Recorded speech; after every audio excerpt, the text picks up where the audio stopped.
It's your girl Cadillac. Anyways, coming through today. Now it is January the 1st, 15th.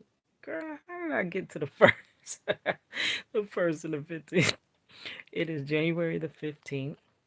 2024, right? And I'm coming through because I got another list. Y'all know I focus in on justice. I have my family vlogs, I have my little arts and chats like that. And then I wanted to start just putting out other little knowledge because I have gained a lot of insight over all these years, right?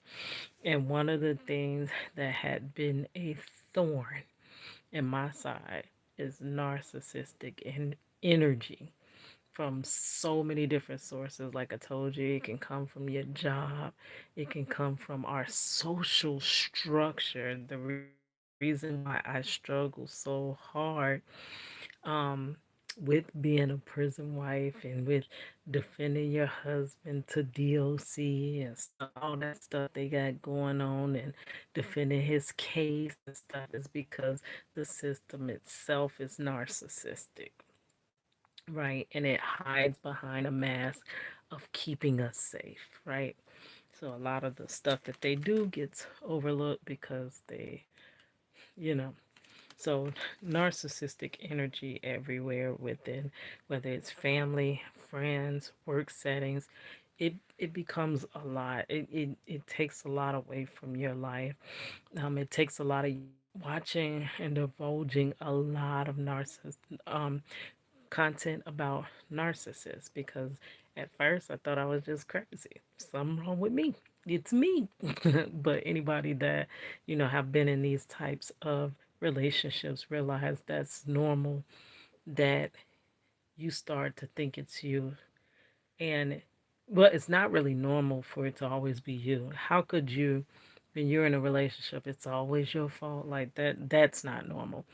But we become to where we start to believe it. So it is normal to think that it's always you within these types of relationships. And a lot of times, until you get out of the relationships, you can get outside of the situation and actually see the full thing that's happening and see that, oh, okay, so this was not healthy.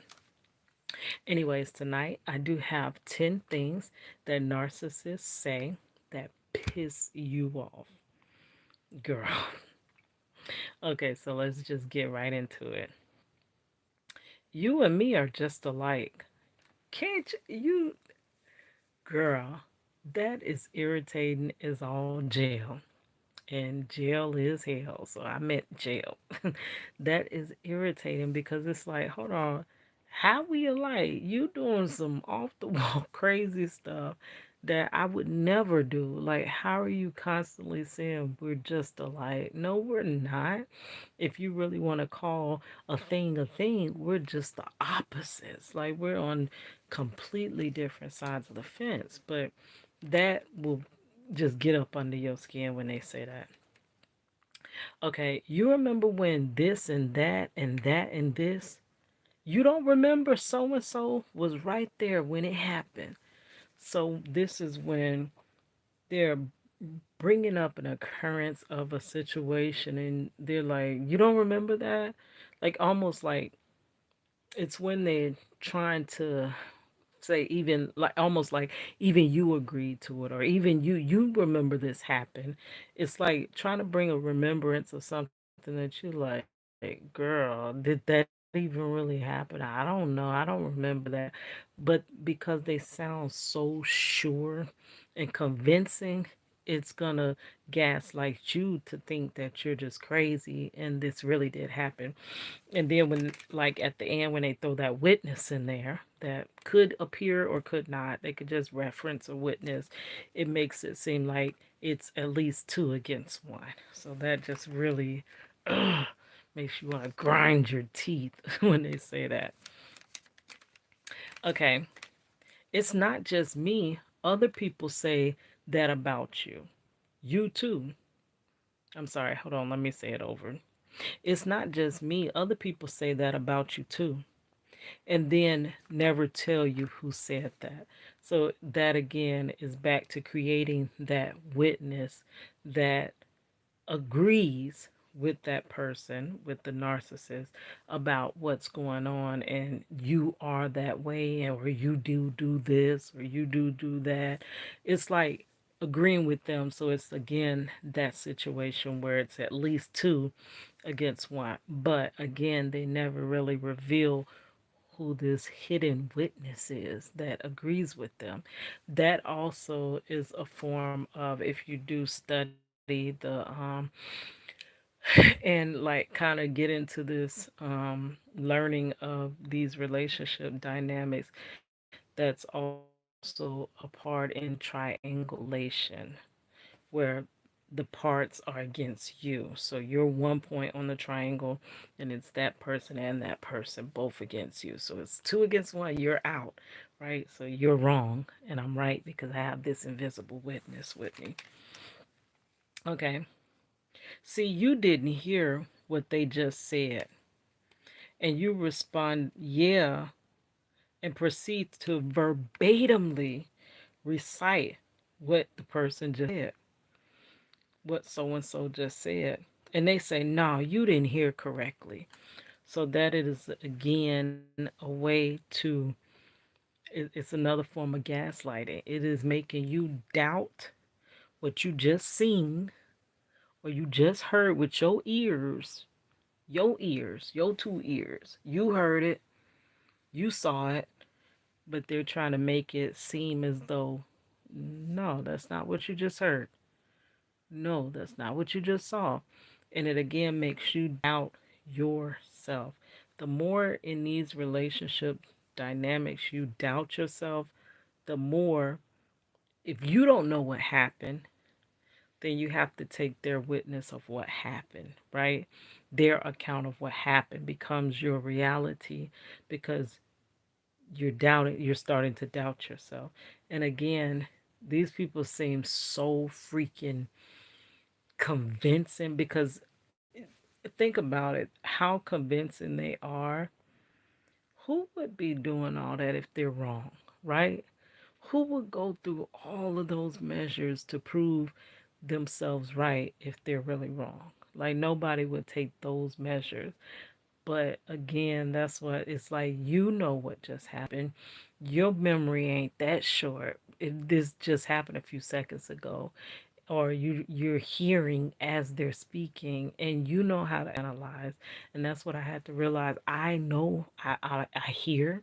I'm quite smart.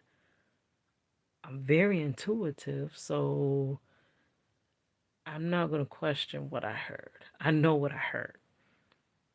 And that's just another form of gaslighting, but that will get under your skin. Ugh.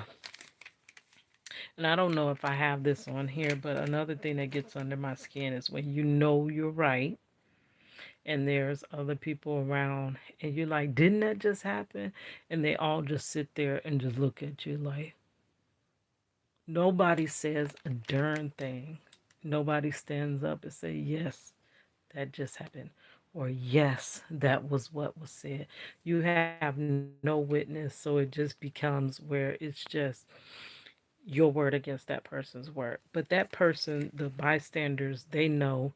Like I had that video talking about the issues with their family, and when there are other family members that kind of bystand and just sit and bear witness of what's happening, but they never jump in to actually say, hey, you're wrong.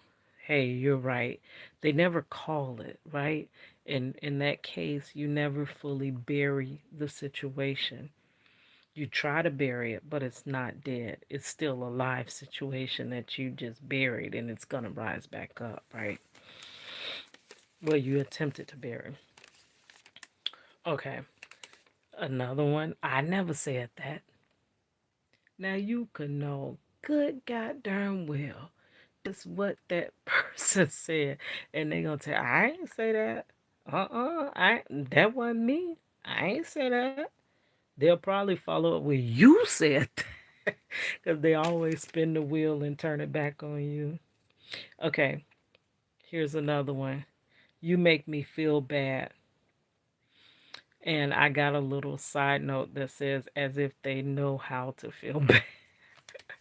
Yes, you make me feel bad. So when you do voice your opinion, say how you feel, say you don't like something, and even if you say it doesn't matter, if you in the nicest, most kindest, gentlest words you can find, the softest words you can find, they always have a way of saying that you hurt their feelings.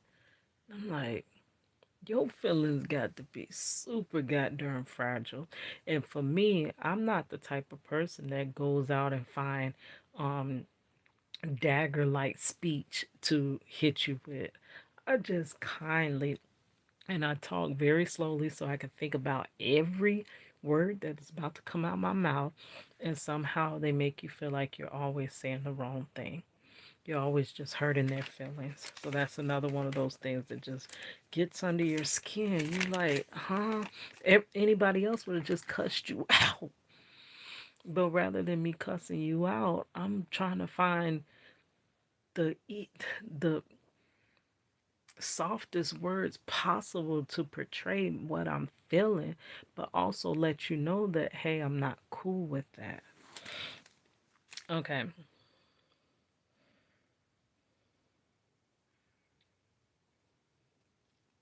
Okay, you go through that because you won't listen to me. That's another one.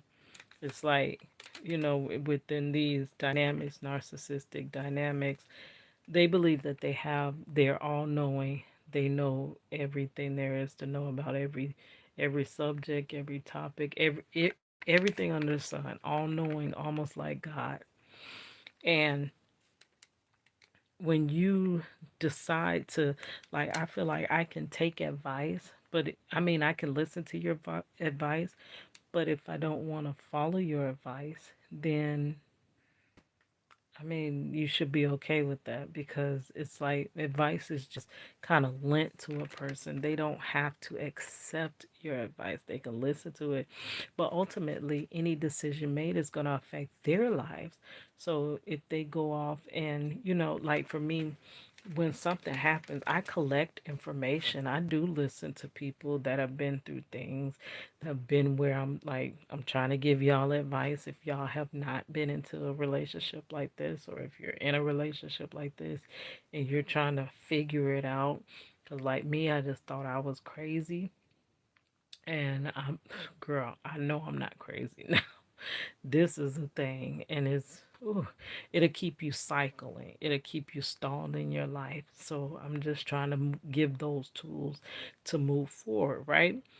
But if I give you the tools and you don't want to use them, I'm not gonna get mad at you. You just didn't want to, hear my advice.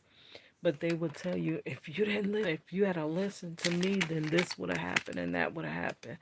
But ultimately, who gets that mad for not, you know, because you didn't do what they said? That's very aggravating for me. Okay, when they say, I'm not angry, I'm not yelling, and they clearly are, that will really piss you off. I heard Intuitive Anthony talk about that too. Like they'll always say they'll interact with you as though they're angry. You can see all the, like, anger is not just the word. You see it in the person's face. You see it in everywhere, like their movements. You see the anger, and or yelling. You can hear. I'm not deaf. When your volume, you're right. If we having a normal conversation and I hear that your volume is louder than what a normal conversation is, and your tone, because tone also has a play with it, is not a tone that if we were just laughing and joking you would be talking in. You are yelling, you are angry. But I hate when it's again a form of gaslighting, where you can't depend on your own eyes or your own ears to analyze how the person is feeling. They are, I'm not angry. Your brain does not process that is not being angry. That looks angry. And I'm quite smart to, I'm smart enough to decide whether I can tell you're angry or not. Like, but it's always in these dynamics. It's kind of, you always got to just fall back. You got to just fall back, let them have that one. Fall back, let them have that one.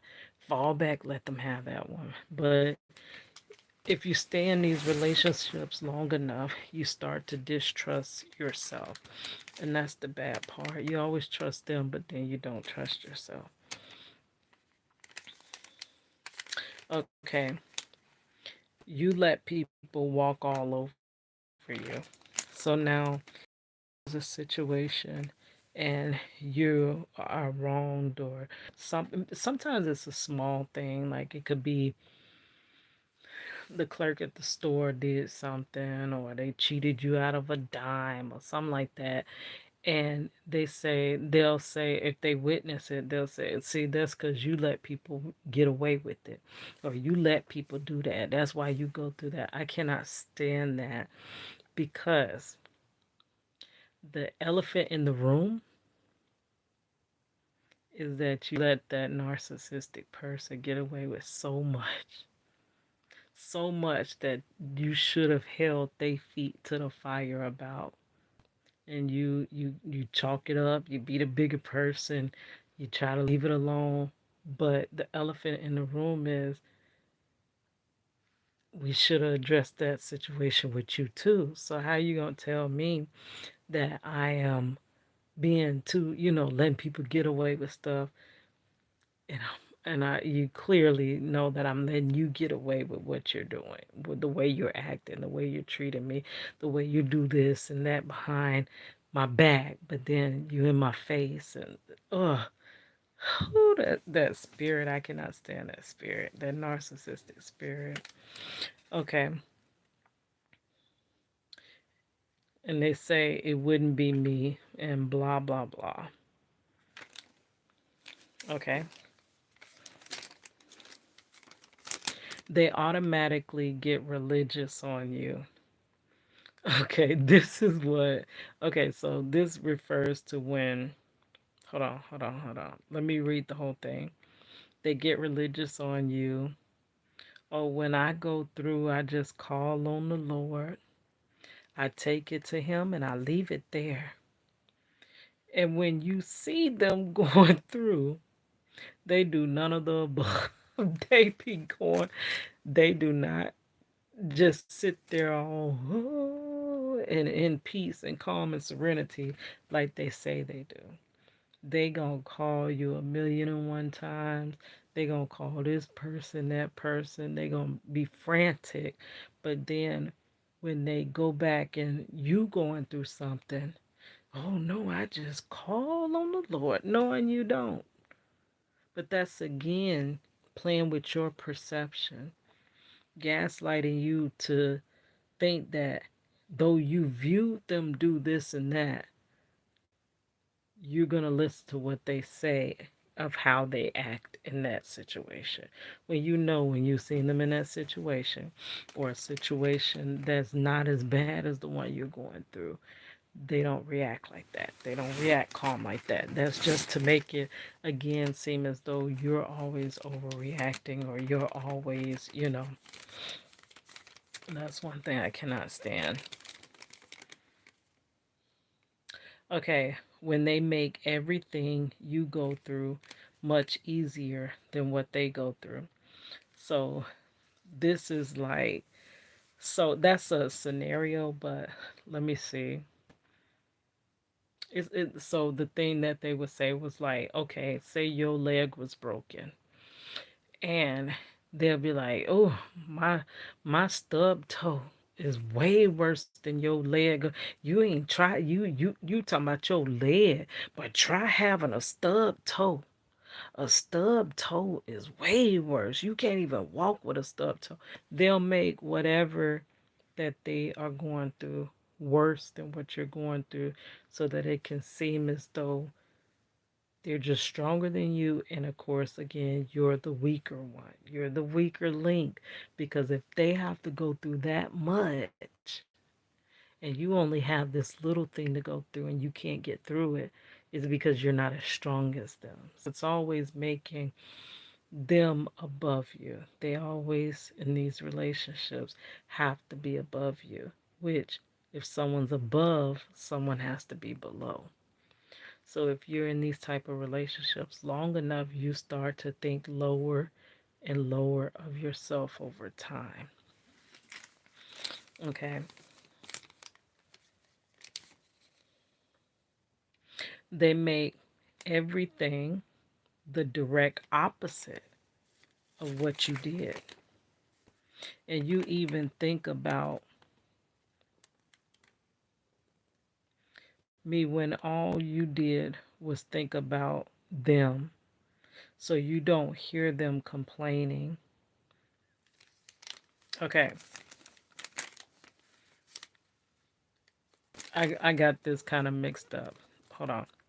They make everything the direct opposite of what you did. Okay, so that's a comma.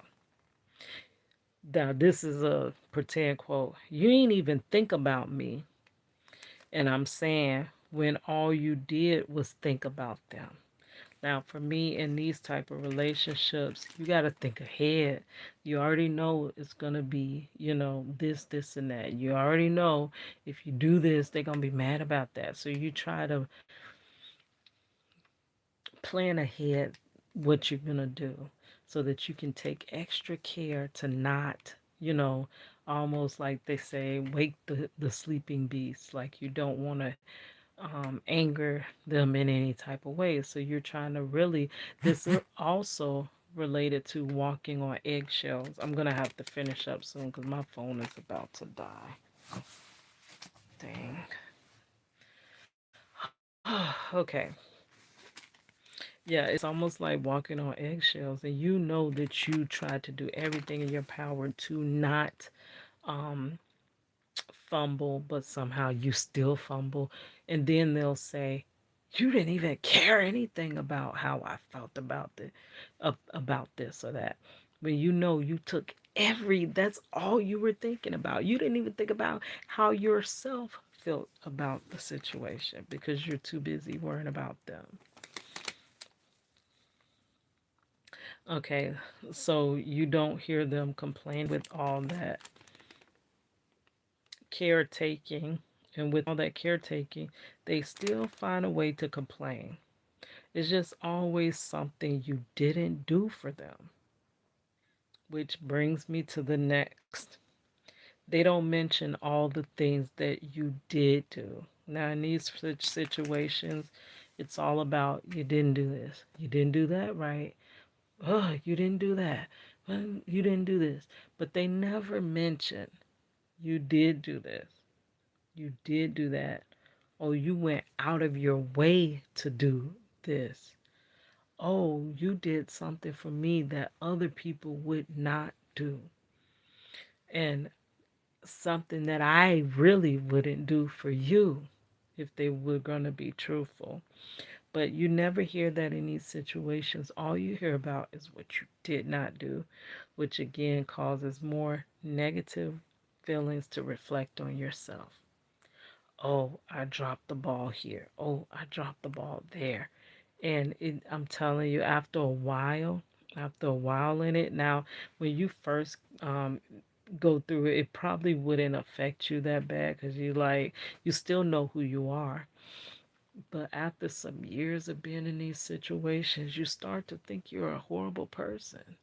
And they're telling you pretty much, even if they're not saying it in direct words, they're telling you you're a horrible person. You are when you know you're not. So it's kind of making you out to be what you're not, basically. Okay. And then they say, I would do it for you. You know, knowing they're not going to lift a finger for you. If they do lift a finger, it's going to be something so super simple.